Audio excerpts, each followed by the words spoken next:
Top story tonight, a win for tens of thousands of people who retired from the state of Oregon. The state Supreme Court ruled the legislature owes them millions, but the decision could really be terrible news for some schools. So our Lisa Balick is getting answers.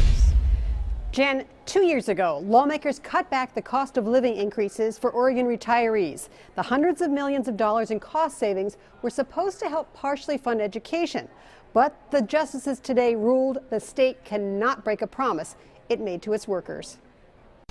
Trying to balance the budget or promote higher education or K through 12 on the backs of retirees, it's a non-starter for us. City retiree Mike Arkin tells me he was fairly confident the court ruling would restore pension cuts that were made to him and more than 100,000 other Oregon government retirees.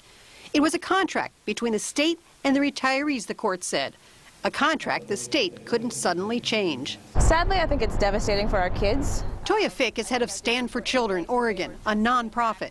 She's aware the court decision means the legislature will now have a tough time replacing the hundreds of millions of dollars planned for education that came from cutting into cost of living raises for state retirees. Portland recently hired 400 new teachers last year, and the increased cost now will make that sort of trend impossible to maintain. So we'll see more furlough days likely, we'll see some layoffs likely, and kids and parents and teachers will be affected by this decision. But Oregon retirees say don't blame them for another crisis in school funding.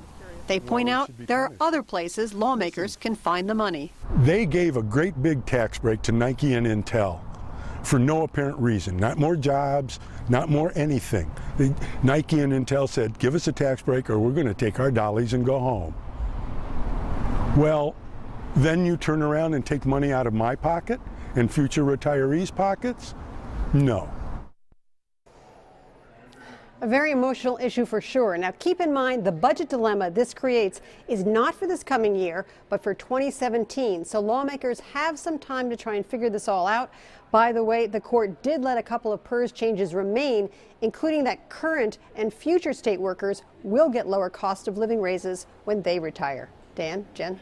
Emotional for sure for a lot of people, Lisa. Yeah. And that story will be on coin.com if anybody wants to sort of go through all of that information. And this is the latest in a very long saga, a lot of lawsuits involving this. Thanks for breaking it down again, Lisa. All right, let's go to